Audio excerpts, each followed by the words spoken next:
بلکہ ہمارے بہت سارے جو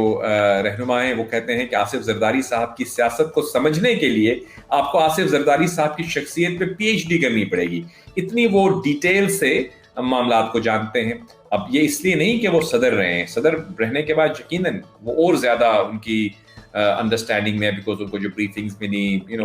ہمارے حساس اداروں کے ساتھ بھی ان کے رابطے رہے، لیکن اس سے پہلے بھی ان کی بڑی گہری نظر تھی ملکی سیاست پہ۔ وہ ایک محترمہ بینظیر بھٹو کے ہسبینڈ رہے ہیں، پارٹی کو انہوں نے دیکھا ہے کس طرح وہ چلتی ہے، تو ان کا یہ موقف تھا کہ سینٹ کے اندر ان کو فری ہینڈ نہیں ملنا چاہیے، یعنی اگر آپ استعفے دے دیتے ہیں تو اس کا مطلب یہ ہے کہ پی ٹی آئی جو ہے وہ اپنی مرضی کے لوگوں کو سینٹ میں لے آتی ہے۔ تو یہ اسٹریٹجی غالباً اوور ویلمنگ میجورٹی جو تھی پی ڈی ایم میں، اس نے اس کو ایکسیپٹ نہیں کیا، اور یہی فیصلہ کیا گیا جس طرح ہم نے سنا کہ نہیں، جو سینٹ کے انتخابات میں وہ حصہ لیں گے۔ لیکن آپ کا جو سوال تھا کہ جو مارچ ہو رہا ہے، اب آج ہم فیبروری کے شروع میں کھڑے ہیں، مارچ کے بارے میں کہا گیا ہے کہ وہ مارچ کے مہینے میں ہوگا، تو اب ملک کی سیاست چاہے ہمارے ملک کی ہو یا کسی بھی ملک میں ہو، ایک مہینہ بہت بڑا ٹائم ہوتا ہے۔ اب آج سے لے کر مارچ تک کیا ہوتا ہے، تو یہ اب دیکھتے ہیں نا کیا ہوتا ہے، کیونکہ یہ تو ایک مہینے بعد کی بات ہو رہی ہے، بلکہ 1.5 مہینے بعد کی بات ہو رہی ہے۔ تو مارچ تو ہوگا کسی نہ کسی شکل میں۔ آپ دیکھتے ہیں کہ وہ مارچ جو ہے وہ اس کی نوبت آتی ہے یا اس سے پہلے کوئی معاملات طے پا جاتے ہیں، بیکاز اگر آپ دیکھیں اس وقت تو اسلام آباد کے اندر ہر طرح کی جو تھیوری ہے وہ ڈسکس کی جا رہی ہے۔ کچھ لوگ کہتے ہیں کہ حکومت جو ہے وہ یقیناً اپنے کیے گئے وعدوں میں بالکل ہی ایک طرح سے بے یار و مددگار نظر آتی ہے۔ لوگ کہتے ہیں کہ خان صاحب نے کوششیں تو کی ہیں، لیکن جو ان کے وعدے تھے وہ کہیں سے بھی پورے ہوتے ہوئے، وہ پورا ہونا تو دور کی بات ہے، یعنی اس کی طرف کو پیش قدمی ہوتی ہوئی بھی نظر نہیں آ رہی۔ تو اب یہ سسٹم جو ہے اس کو دھڑام سے گرانے سے بہتر ہے کہ حکومت کو مزید زیادہ اگر آپ ٹائم دیں تو یہ خود بخود جو ہے وہ ان پاپولر ہوتی جائے گی، اور ایک جمہوری سسٹم کے مطابق نئے انتخابات ہوں، اور نئے انتخابات کے بعد آپ پارلیمنٹ میں دوبارہ منتخب ہو کے آ جائیں، بیکاز بہت سارے مبصرین جو کہ عمران خان صاحب کے جو تھے وہ شادیانے بجا رہے تھے اور جو سیلیبریٹ کر رہے تھے کہ خان صاحب آ جائیں گے اور نیا پاکستان بنا دیں گے، یہاں پہ مدینہ کی ریاست بن جائے گی،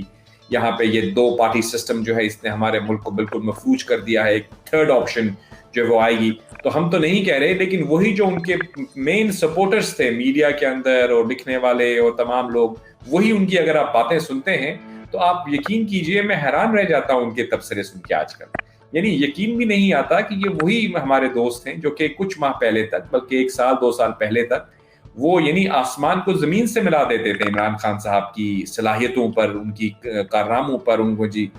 ورلڈ کپ جیت لیا انہوں نے، شوکت خانم بنا لیا، اور پتہ نہیں کیا کیا ان کی تعریفیں ہوتی تھیں۔ یقیناً خان صاحب نے بھی بہت کارنامے کیے ہیں، لیکن یہ جو حکومت میں آنے کے بعد جو امیدوں کے جو پیمانے اتنے لبریز ہو چکے تھے، اتنا سٹینڈرڈ ہائی کر دیا تھا عمران خان نے ایکسپیکٹیشنز کا، کہ غالباً اس کا اگر وہ 50% بھی اچیو کر لیتے تو لوگ اش کر جاتے، لیکن وہ سٹینڈرڈ اتنا ہائی تھا کہ میرے خیال میں 10-15% کے قریب بھی ابھی ہمیں ہوتا ہوا نظر نہیں آ رہا، یعنی جس طرح سے لوگ کہتے ہیں۔ تو اب کچھ لوگ تو ان کے ساتھ لائللی کھڑے ہوئے ہیں ان کے اس مشن میں، لیکن بہت سے لوگ ایسے بھی ہیں جو اب خان صاحب کو تنقید کا نشانہ بنا رہے ہیں۔ تو اب مارچ کے مہینے میں مارچ ہوتا ہے یا نہیں، یہ تو ہم یقیناً آنے والے پروگرامز میں دیکھتے رہیں گے، لیکن یہ رسہ کشی ہے حکومت اور اپوزیشن کے درمیان، یہ جاری رہے گی، اور جیسے کہ ہم ہمیشہ کہتے ہیں کہ ہمارے ملک کو اس وقت سٹیبلٹی کی ضرورت ہے، اور وہ سٹیبلٹی اس وقت تک ممکن نہیں ہے جب تک خان صاحب کی حکومت جو ہے وہ اپوزیشن کے ساتھ پازیٹیولی انگیج نہ کرے۔ دیکھیے اپوزیشن ہمیشہ اپوزیشن کی سیاست کرتی ہے، تنقید کرتی ہے، حکومت کا کام ہوتا ہے کہ وہ معاملات کو ٹھنڈا کر دے، لیکن انفارچونیٹلی ہم یہ دیکھ رہے ہیں کہ حکومتی وزراء جو ہیں وہ بھی ایک دوسرے پہ سبقت لے جاتے ہوئے نظر آتے ہیں، یعنی اگر ایک ہی پہ آگ لگی ہوئی ہے تو حکومت کا کام تو یہ ہے کہ وہ اس آگ کو بجھائیں یا اس کو ٹھنڈا کر دیں۔ ہمارے کچھ وزراء کچھ تو بہت ہی دانشمندانہ انداز میں آگ کو بجھانے کی کوشش بھی کرتے ہیں، لیکن کچھ ایک تو ایسے بھی دوست ہیں شعلہ بیاں مقرر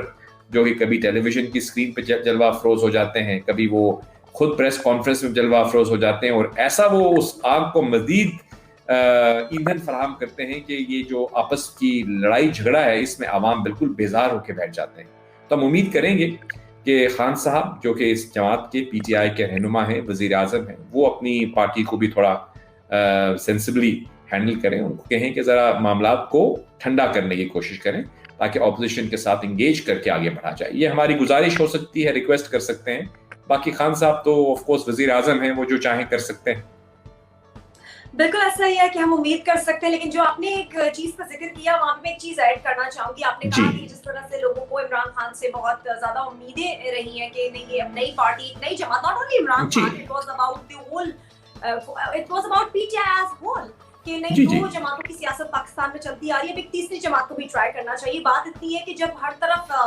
عوام کو، قوم کو ہمارے ملک کی اندھیرا نظر آ رہا تھا تو ایک امید کی کرن نظر آئی کہ نہیں، let's try someone else, اور شاید وہ ہمارے لیے کچھ بہتر کر سکے. اور ہم ابھی تک امید کرتے ہیں کہ بالکل حکومت جتنی ساری چیزیں اس وقت چل رہی ہیں، جو ڈاؤن فال چل رہا ہے پاکستان میں، جو پرابلمس چل رہی ہیں، اس پر نظر ثانی کرے اور ان مسئلوں کو سلجھانے کی کوشش کرے.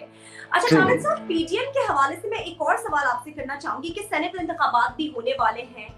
پہلے تو پی ٹی ایم نے سینٹ انتخابات سے بائیکاٹ کرنے کا عندیہ دیا، لیکن اب کچھ چیزیں اس طرح کی سامنے آ رہی ہیں کہ پی ڈی ایم نے مشترکہ امیدوار لانے کا فیصلہ کیا ہے. تو یہ موقف میں ایک تبدیلی کی کیا وجہ ہو سکتی ہے؟ بالکل بہت اہم بات ہے کہ دیکھیے، جیسے ہم کسی حد تک اس پہ ٹچ کر چکے ہیں، لیکن ہم اس کو ذرا کلیریفائی کر دیں کہ دیکھیے سینٹ کے انتخابات کیوں اہم ہیں. سینٹ کے انتخابات اس لیے اہم ہیں کہ جب آپ، جیسے آپ نے بھی بات کی، ہم بھی کر رہے ہیں، کچھ اور دوست بھی خان صاحب کو یہ تنقید کا نشانہ جب بناتے ہیں، مثبت تنقید، یعنی ہم ان کی کوئی ذات پر خدا نخواستہ تنقید نہیں کر رہے، ہم ایک پالیسی کی بات کر رہے ہیں، تو وہ یہ ان کی طرف سے جو موقف سامنے آتا ہے کہ جو ریفارمز کا ایجنڈا تھا پی ٹی آئی کا، کہ اس سسٹم کو تبدیل کرنے کے لیے ملک میں ریفارمز کرنی ضروری ہے، اور ان کا یہ موقف ہے کہ ریفارمز اس وقت تک ممکن نہیں جب تک لیجسلیشن نہ کر پائیں. لیجسلیشن کرنے کے لیے پارلیمانی اکثریت ان کے پاس نہیں ہے، یعنی ہاؤس آف جو آپ کی پارلیمنٹ ہے، یعنی اس کے دو حصے ہیں جیسے کہ آپ جانتی ہیں، قومی اسمبلی اور سینٹ. ایک بل جب قومی اسمبلی سے پاس ہوتا ہے تو اس کو سینٹ کی توثیق کی ضرورت ہوتی ہے، لیکن سینٹ میں یہ کہتے ہیں کہ ہمارے پاس اکثریت نہیں ہے. تو ڈیفینیٹلی کوئی بھی ریفارم کرنے کے لیے آپ کو دونوں جو ہیں وہ ایوانوں کی تائید ضروری ہوتی ہے. تو خان صاحب کے لیے بہت اہم ہے کہ وہ اپنی جو پارٹی کی اکثریت کو وہ لے آئے، اور یقیناً جس طرح کی اس وقت کمپوزیشن ہے ہاؤس کی، ڈیفینیٹلی بہت سارے لوگ ہیں جو سینٹ سے پچھلی حکومت کے نمائندے وہ چلے جائیں گے اور پی ٹی آئی جو ہے وہ آ سکتی ہے. لیکن یہاں پہ ایک بہت بڑا سوال پیدا ہو گیا ہے جو کہ پچھلے کچھ دنوں سے ہم سن رہے ہیں، اور اس کے بارے میں آرڈیننس بھی جاری کیا ہے انہوں نے، کہ یہ سینٹ انتخابات کا جو طریقہ کار ہے اس کو چینج کرنے کی بات کی جا رہی ہے، کہ یعنی شو آف ہینڈز، یعنی اوپن بیلٹ کی بات کی گئی. اب یہ کیوں ڈسکس کیا جا رہا ہے؟ دیکھیے، میں کچھ پارٹی کے لوگوں کے جو ہیں وہ مختلف پارٹیوں کے مختلف اس کے بارے میں موقف ہیں. میں نے اس چیز کے اوپر تھوڑا غور بھی کیا، اس کو سمجھنے کی کوشش بھی کی، اور کچھ دوستوں سے میری بات بھی ہوئی، پی ایم ایل این میں بھی، پیپلز پارٹی میں بھی، پی ٹی آئی کے اندر بھی. ان کے موقف کو سمجھنے کی ہم کوشش کرتے ہیں تاکہ ہم سمجھ سکیں کہ کیا موقف وہ لے رہے ہیں. لیکن جو ووٹ ہے سینٹ کے اندر، اس کا ایک طریقہ تو ہے سیکرٹ بیلٹ، یعنی آپ اپنی جو کانشنس کے مطابق ووٹ کر دیتے ہیں. ہو سکتا ہے کہ وہ ووٹ جو ہے وہ آپ اپنی پارٹی کو دیں، اور ہو سکتا ہے وہ اپنی پارٹی کو نہ بھی دیں، کیونکہ اسے کہتے ہیں ووٹ آف کانشنس. کبھی ایسا بھی ہوتا ہے، جیسے آپ نے ابھی دیکھا ڈونلڈ ٹرمپ جو پریزیڈنٹ تھے، ان کے بارے میں جب امپیچمنٹ کی بات کی گئی تو کچھ انہی کی پارٹی کے لوگوں نے اپنی کانشنس کو ووٹ دیتے ہوئے ان کے خلاف ووٹ کیا، بیکاز وہ اس اقدام کے خلاف تھے جو کہ واشنگٹن میں ہوا، کہ انہوں نے وہاں کے کیپٹل بلڈنگ کے اوپر جو ہے وہ وہاں کی جو آپ ہلڑ بازی آپ نے دیکھ لی ہوگی ضرور. تو یہ ہوتا ہے کہ آپ کبھی پارٹی لائن سے ہٹ کے بھی ووٹ کرتے ہیں. تو یہ ڈیموکریسی کے اندر اس کی کوئی پابندی نہیں ہے، یعنی آپ اگر ایک پارٹی کے ٹکٹ پہ منتخب ہو کے آتے ہیں تو اس کا مطلب یہ نہیں کہ آپ اس پارٹی کے غلام بن گئے ہیں. آپ عوام کی نمائندگی کر رہے ہیں، اس عوام کی جس نے آپ کو الیکٹ کیا ہے. یعنی آپ اپنے حلقے کے 40,000 50,000 60,000 کئی دفعہ لاکھ لوگوں کی ووٹ لے کر آ رہے ہیں. ایک تو ان لوگوں کے موقف کی آپ نے ترجمانی کرنی ہے پارلیمان میں، اور ایک آپ نے اپنی پارٹی کی جو پالیسی ہے اس کو بھی شامل حال رکھنا ہے. تو کبھی کبھی ایسا ہوتا ہے کہ جو ممبران ہیں سینٹ کے اندر، آپ جانتی ہیں جب انتخابات ہوتے ہیں تو اس کی ووٹنگ قومی اسمبلی اور صوبائی اسمبلی میں ہوتی ہے، اور وہاں پہ آف کورس پارٹیز کی اپنی اسٹرینتھ آپ کے سامنے ہی ہے. تو ابھی تمام جماعتوں کے اندر یہ خدشہ ہمیشہ رہتا ہے کہ ہمارے جو ممبران ہیں وہ ہو سکتا ہے کہ پارٹی کی جو لائن ہے اس کے خلاف ووٹ کر دیں. اس کی بہت ہی واضح اگزامپل آپ کو خود اسی سینٹ کے اندر بیٹھے ہوئے جو ابھی چیئرمین ہیں ان کا انتخاب آپ کے سامنے ہے کہ اپوزیشن سینٹ کے اندر اکثریت رکھنے کے باوجود اپنا چیئرمین سینٹ نہیں لا سکی تھی. آپ کو یاد ہوگا سنجرانی صاحب جیت گئے تھے, حالانکہ سینٹ کے اندر پیپلز پارٹی, نون لیگ اور باقی دیگر جماعتوں کی اکثریت ہے, لیکن کیونکہ سیکرٹ بیلٹ کے ذریعے ووٹ ہوا تو ہم نے دیکھا کہ ڈیفینیٹلی کچھ لوگوں نے ووٹ جو ہے وہ اپنی پارٹی کی پالیسی کے خلاف دے دیا. اب اس دفعہ یہ کہا گیا ہے کہ جو سینٹ کے انتخابات ہوں گے اس کے اندر قومی اسمبلی کے اندر شو آف ہینڈز کے ذریعے جو ہے وہ اوپن بیلٹ ہو, یعنی ٹرانسپیرنسی کا عنصر اس کے اندر شامل کیا گیا ہے. اب یہ آف کورس ایک آرڈیننس آیا ہے, لیکن سپریم کورٹ میں اس وقت کیس بھی پڑا ہوا ہے ریفرنس جس کے اوپر بات ہوگی, اور یہ اس سے کنڈیشنل ہے, ہو سکتا ہے اس کو اوور ٹرن کر دیں, ہو سکتا ہے اس کو وہ بحال رکھیں. اب اس کا جو خوش آئند پہلو یا اس کا جو مثبت پہلو ہے وہ تو یہی ہے کہ ڈیفینیٹلی شفافیت انشور ہوگی کہ آپ جو ہیں شو آف ہینڈ کریں گے تو یعنی آپ کے پاس کوئی ایسا گنجائش نہیں ہوگی کہ آپ اپنی پارٹی سے ہٹ کے یا آپ کی ووٹ سیکرٹ میں چلی جائے. لیکن جو اس کے ناقدین ہیں وہ یہ کہتے ہیں کہ یہ ایک طرح سے آپ کا جو انٹینشن ہے نا, ہم کہتے ہیں نا کہ ہر عمل کی دار و مدار اس کی نیت پہ ہوتا ہے, تو اگر تو نیت یہ ہے کہ شفافیت کو لایا جائے تو ٹھیک ہے, لیکن یہاں پہ کہا یہ جا رہا ہے کہ نیت یہ نہیں ہے کہ شفافیت کو لایا جائے, نیت کچھ یہ ہے کہ جو حکومتی جماعت ہے وہ یہ سمجھتی ہے کہ اس کے اپنے ایم این ایز جو ہیں وہ اس کی پالیسی سے نالاں ہو چکے ہیں اور وہ اس کی پارٹی ہو سکتا ہے کہ اس کے خلاف ووٹ دے دیں. تو خان صاحب نے خود اپنی کچھ سٹیٹمنٹس جو تھیں انہوں نے دینے کے بعد اس تھاٹ کو تقویت بخشی کہ وہ جو ہے ہارس ٹریڈنگ کا ذکر کیا, انہوں نے کہا کہ یہاں پہ دباؤ ہو رہا ہے میرے پہ بلا بلا, یعنی لوگ جو ہیں وہ ایک اندیا دیا انہوں نے کہ یہاں پہ کچھ لوگ جو ہیں وہ پارٹی لائن سے ہٹ کے جو ہے وہ, آپ جانتی ہیں نا کہ ایک ایلیگیشن آتی ہے کہ یہاں پہ ہارس ٹریڈنگ ہوتی ہے, یہاں لوگ انفلوئنس کی وجہ سے کسی اور لالچ کی وجہ سے ووٹ اپنی بدل دیتے ہیں, کیونکہ سینٹ میں کچھ ایسے لوگ بھی بیٹھے ہوئے ہیں ہمارے جو کہ کسی پارٹی سے نہیں ہیں لیکن وہ الیکٹ ہو کے آئے ہوئے ہیں وہاں پہ, تو اب وہ کیسے آئیں گے خیر علیحدہ بحث ہے. لیکن اب جو یہ کہہ رہے ہیں کہ اوپن بیلٹ ہوگا تو اس کے اوپر حکومت کے ساتھ ساتھ اپوزیشن کو بہت بڑی اس کے اوپر تنقید کا نشانہ بنایا جا رہا ہے اپوزیشن کی طرف سے حکومت کو کہ آپ کے اپنے ایم این ایز جو ہیں حکومت والے ان کے اوپر آپ کو یقین نہیں ہے اور آپ یہ سمجھتے ہیں کہ وہ آپ کے خلاف ووٹ دیں گے, اس لیے آپ نے اوپن بیلٹ کر دیا. بیکاز اس میں جو شرط ہے وہ یہ ہے کہ جو پارٹی کے رہنما ہوں گے, یعنی پی ٹی آئی کے جو جتنے بھی ووٹرز ہوں گے وہ اپنی ووٹ کا جو کچھ بھی ہے وہ اپنے لیڈر کی کنسنٹ سے دیں گے یا ان کو بتا کے دیں گے, یعنی آپ اپنے لیڈر کو بولیں گے کہ میں نے ووٹ اس کو دیا ہے اور وہ آپ اس کو ووٹ دے دیں گے اور آپ پابند ہوں گے اس کے. تو یہ جو پابندی لگائی جا رہی ہے اس کے اوپر کچھ لوگ یہ سمجھتے ہیں کہ یہ غیر جمہوری ہے کہ آپ اپنے ممبران کو پابند کر دیں اس طرح سے کہ وہ اپنی مرضی کے مطابق ووٹ نہ کر سکیں. لیکن یہ دو آراء ہیں, دو سکولز آف تھاٹ ہیں, ہم یہ نہیں کہہ رہے کہ ایک موقف صحیح ہے یا دوسرا صحیح ہے, لیکن ہمارے ویورز کے لیے ہم یہ بتا دیتے ہیں کہ اس کی وجہ سے ایک دوبارہ سے چپکلی شروع ہو گئی ہے جو کہ آئی ہوپ کہ ریزالو ہو جائے, لیکن ہوتا لگتا نہیں ہے کہ ہوگی. خان صاحب نے فیصلہ کر لیا ہے اور وہ آرڈیننس بھی جاری ہو چکا ہے, وہ سپریم کورٹ کو بھی انہوں نے موو کیا ہے, تو let's see what the decision is. Opposition جو مرضی کہتی رہے, جو بھی وہاں پہ رولز بنیں گے اسی کو فالو کرنا پڑے گا. بالکل, دیکھتے ہیں کہ کیا ہوتا ہے اس معاملے پر. اور بات اب کرنا چاہوں گی کشمیر کے حوالے سے آپ سے کہ جس طرح سے 5 فروری کو یوم یکجہتی کشمیر منایا جا رہا تھا, تو ہم نے اس وقت بھی دیکھا اتنے سنگین معاملے پر, اتنے سیریس ایشو پر بھی حکومت اور اپوزیشن ایک دوسرے پر تانے کس رہے تھے, ایک دوسرے پہ باتوں کے حملے کر رہے تھے. تو مجھے آپ سے یہ پوچھنا ہے جاوید صاحب کہ کیا اتنے سیریس ایشو پر بھی ہماری حکومت اور اپوزیشن ایک پیج پہ نہیں آ سکتی؟ دیکھیے, آپ تو جانتی ہیں ہم کافی عرصے سے پروگرام کر رہے ہیں, ہمارا موقف تو ہمیشہ یہ ہوتا ہے کہ کچھ ایسے معاملات ہیں جس کے اوپر سیاست نہیں ہونی چاہیے, یعنی ایسے قومی اہمیت کے معاملات ہیں جس طرح سے کشمیر ہے, یہ ہماری ایک اسٹیٹ کی پالیسی ہے. دیکھیے, یا تو ہم اسٹیٹ کی پالیسی بدل دیں,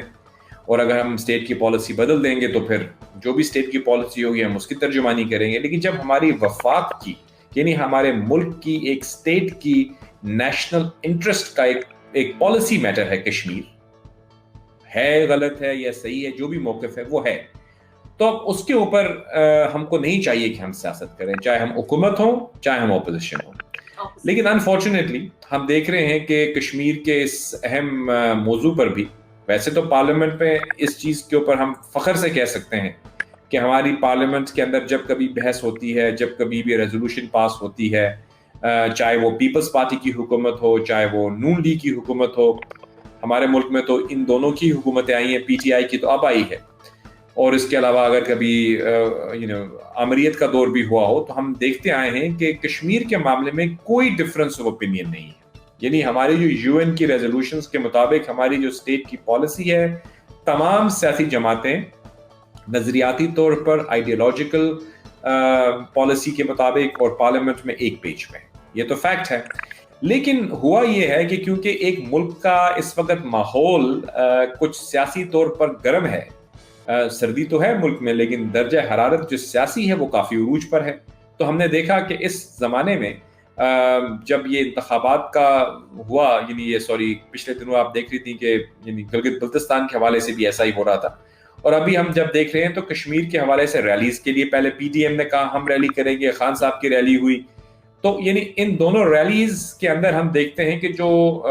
فوکس رہا وہ یہ تھا کہ کس کی ریلی میں کتنے لوگ تھے، کس نے کتنا کسی کو تنقید کا نشانہ بنایا. اگر آپ دیکھتے ہیں اپوزیشن کو تو وہ کہتے ہیں کہ خان صاحب جو ہیں تم نے این آر او دے دیا ہے گلبھوشن کو، تم نے جو ہے کشمیر کے اوپر سودا کر دیا ہے، تمہارے دور میں کشمیر جو ہے وہ اینیکس کر دیا ہے مودی نے. تو ڈیفینیٹلی اب اینیکس تو کیا ہے مودی نے، یہ تو ہم جانتے ہیں، اور سودا کیا ہے یا نہیں کیا یہ تو ہر کوئی ایک دوسرے کے اوپر الزام لگاتا ہے. یعنی آپ اگر ضیاء الحق صاحب کے زمانے سے شروع کر لیں یا ایوب خان کے زمانے سے تاشقند یا اس سے بھی پہلے چلے جائیں تو اس وقت سے یہ مباحثے چل رہے ہیں کہ کس نے کیا کیا. یعنی انفارچونیٹلی ہم اس بحث میں نہیں جانا چاہتے، لیکن ہم یہ صرف گزارش کر سکتے ہیں کہ دیکھیے کشمیر کے معاملے پہ پالیٹکس نہ ہو. جب ہم نے آپ کو یاد ہے ذکر کیا تھا جب یہ وزیر اعظم صاحب یو این میں گئے تھے تو ان کی اسپیچ ہوئی تھی وہاں پہ، تو میرا موقف یہی ہے ہمیشہ کہ دیکھیے جو شخص آپ کا وزیر اعظم ہے، اب اس کے ساتھ آپ 10 اختلافات کر لیں ملک کے اندر، یعنی ہم کہتے ہیں نا کہ you don't wash your dirty laundry in public. ہمارے ملک میں ہم 10 اختلافات 1000 اختلافات کر لیں، لیکن جب آپ کا وزیر اعظم ملک سے باہر جائے تو وہ پاکستان کا وزیر اعظم ہے، اس کو سپورٹ ہونی چاہیے سب کی، اور ہوتی بھی ہے. ہمارے ہاں ایک پالیسی تھی، لیکن انفارچونیٹلی پی ٹی آئی جب اپوزیشن میں تھی اور وزیر اعظم نواز شریف صاحب جب جایا کرتے تھے تو آپ کو یاد ہوگا ان کو تمسخر کا نشانہ بنایا کرتے تھے. کبھی کہتے تھے کہ پرچی اٹھا لی ہے آپ نے، کبھی مطلب یہ اپنے وزیر اعظم کو ریڈیکیول کرنے کی جو ایک روایت بن گئی ہے یہ نہیں ہونی چاہیے. یعنی آپ کا نواز شریف وزیر اعظم تھے ملک کے، آپ اس کو کریٹیسائز کرتے تھے. زرداری صاحب تھے تو ان کو آپ کہتے تھے یہ کر رہے ہیں. اب خان صاحب آئے ہیں تو ان کے اوپر اگر یہ ملک سے باہر جا کے کچھ بات کر دیتے ہیں تو ہم کہتے ہیں دیکھو جی اس نے یہ کر دیا. تو میں یہ کہہ رہا ہوں کہ دیکھیے آپ 10 تنقید کریں ان کی پالیسی پر، پالیٹکس پر، ملک کی سیاست پر، لیکن ملک سے باہر آپ کے جو نیشنل انٹرسٹ کے میٹرز ہیں ان پر پالیٹکس نہ کی جائے، تو یہ ہمارے ملک کے مفاد میں ہوگا. تو تھوڑا سا دکھ ہوا مجھے یہ دیکھتے ہوئے کہ اپوزیشن تو چلیں آپ ان کو کسی حد تک لیوے دے دیتے ہیں کیونکہ اپوزیشن کا تو کام ہے اپوزیشن کرنا، تنقید کرنا، لیکن حکومت کو نہیں چاہیے، خصوصاً وزیر اعظم کو نہیں چاہیے کہ وہ کشمیر کے جلسے میں کھڑے ہو کے این آر او کی بات کریں کہ میں آپ کو این آر او نہیں دوں گا، میں آپ کو لوٹے ہوئے، مطلب وہ سٹیٹمنٹس وہاں پہ دینے کی وہ جگہ نہیں ہے. میرا پوائنٹ آف ویو یہ ہے کہ دیکھیے کشمیر کے جلسے میں آپ گئے ہیں، وہاں آپ کشمیر کی بات کیجئے، وہاں آپ ہندوستان کو نشانہ بنائیے، وہاں آپ ہندوستان کی جو غاصبانہ پالیسی ہے کشمیری نہتے عوام کو انہوں نے اپنے غاصبانہ قید میں رکھا ہوا ہے، چاہے وہ نون لیگ والے ہوں یا پی ٹی آئی والے ہوں یا پیپلز پارٹی والے ہوں، ہم یک زبان ہو کر ہندوستان کو تنقید کا نشانہ بنائیں، نہ کہ ہم ایک دوسرے میں لڑ پڑیں. ایک دوسرے میں ہم لڑیں گے تو کیا ہوگا، ہم کمزور ہوں گے نا، اور دشمن ہمارا مذاق اڑائے گا. تو ہم تو یہ چاہتے ہیں کہ ہمارا ملک مضبوط ہو اور ہمارے ملک کے جتنے بھی سیاسی رہنما ہیں وہ اپنے ذاتی اختلافات کو بھلا کر قومی جو یعنی نیشنل انٹرسٹ کے جو موضوعات ہیں ان پر پالیٹکس نہ کریں. ہم گزارش کر سکتے ہیں، باقی تو وہ بڑے لوگ ہیں، رہنما ہیں، جیسے کریں گے ہم ان کے بارے میں بات تو کرتے ہی رہیں گے، لیکن بس بات ہی کر سکتے ہیں، ان کو سٹاپ کر کے فزیکلی تو نہیں کر سکتے. گزارش کر سکتے ہیں ہمیشہ نواز شریف صاحب ہوں یا زرداری صاحب ہوں یا خان صاحب ہوں، نجی محفلوں میں تو ہمیشہ وہ یہی کہتے ہیں کہ ان معاملات پہ ہم کو یکساں موقف رکھنا ہوگا. لیکن آئی تھنک پولیٹیکل پریشرز میں کبھی کبھی ایسی باتیں کہہ جاتے ہیں جو غالباً میں سمجھتا ہوں کہ کشمیر کے پلیٹ فارم پہ نہیں ہونی چاہیے تھی. لیکن لیٹس سی واٹ ہیپنس. بالکل نہیں ہونی چاہیے تھی, اور ہم آپ جس طرح سے آپ نے کہا کہ ریکویسٹ کر سکتے ہیں اور امید کر سکتے ہیں, اور امید پر دنیا قائم ہے.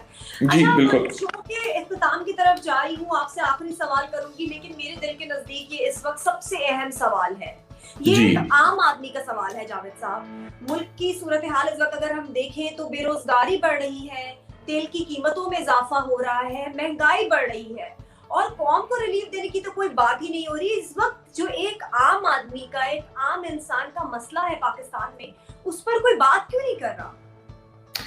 انفارچونیٹلی ہم اگین کرٹیسائز نہیں کرنا چاہتے اپنے کولیگس کو میڈیا میں, جو ہمارے سے کچھ جونیئر ہیں کچھ سینئر ہیں, مطلب مختلف چینلز پہ جلوہ افروز ہوتے ہیں. انفارچونیٹلی میڈیا, ہم اس میں خود کو بھی شامل کریں گے کہ ہم بھی موضوعات ایسے لے کے آتے ہیں جن کا عوام کی فلاح و بہبود سے تعلق کم ہوتا ہے اور ہماری ریٹنگ کو بڑھانے سے زیادہ ہوتا ہے. انفارچونیٹ ہے یہ ہمارے میڈیا. میں اس میں خود کو شامل کرتے ہوئے کہوں گا کہ ہم ایسے ٹاپکس میں بات کرنا چاہتے ہیں جو کہ سنسنی پھیلائیں.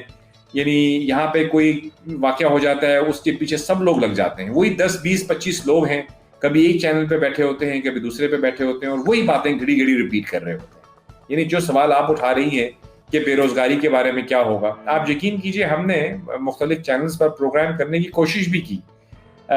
لیکن انفارچونیٹلی ہمارے عوام بھی کچھ اس طرح سے غالباً ہو چکے ہیں کہ وہ بھی سنسنی خیز پروگراموں کو پسند کرتے ہیں. یعنی موضوع بحث جو ہے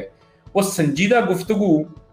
نہ جانے ہماری معاشرے میں ہی اس کی گنجائش نہیں ہے. آپ کسی نجی محفل میں چلے جائیں, ڈنر پہ چلے جائیں, کسی پارٹی میں چلے جائیں, وہاں پہ 15 منٹ کے بعد جو ہے وہ سیاست پہ بات شروع ہو جاتی. یعنی ہمیں کوئی یا پھر کرکٹ پہ بات شروع ہو جاتی ہے. یعنی سیریس معاملات جو ہیں, ہمارے ملک کی جو پاپولیشن ہے وہ بڑھ رہی ہے. ہمارے ہاں کلائمیٹ چینج کے حوالے سے کوئی واضح پالیسی نہیں ہے. ہمارے جو نوجوان ہیں وہ ایک بہت بڑی تعداد میں بے روزگار ہوتے جا رہے ہیں, گریجویٹ بننے جا رہے ہیں, اور آپ یقین کیجئے گریجویشنز میں بہت اضافہ ہو گیا ہے. ہمارے بہت سارے گریجویٹس اور پوسٹ گریجویٹس,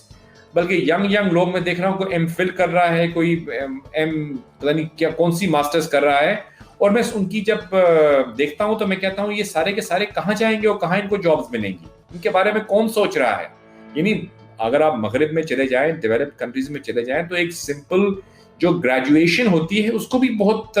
رسپیکٹ کی نظر سے دیکھا جاتا ہے. ہمارے ہاں تو ماسٹرز والے جو ہیں بیچارے جاب لیس گھوم رہے ہیں, اور اللہ ان کو اپنے یعنی ان کے اوپر رحم کرے. اور ہم دعائی کر سکتے ہیں کہ ہماری جو حکومت کی پالیسی سازی کا جو عمل ہے, یہ پی ٹی آئی کے بارے میں نہیں کہہ رہا میں ایک مسلسل یہ بدستور پچھلے کئی سالوں سے ہو رہا ہے کہ کسی نے کوئی واضح پالیسی نہیں بنائی. یہاں یوتھ کے پروگرامز بنے ہیں, youth prime ministers youth programme, پتہ نہیں نواز شریف یوتھ پروگرام, کبھی بے نظیر یوتھ پروگرام, شاید انہوں نے کوئی انصاف کا یوتھ پروگرام بنا دیا ہوگا. I am sure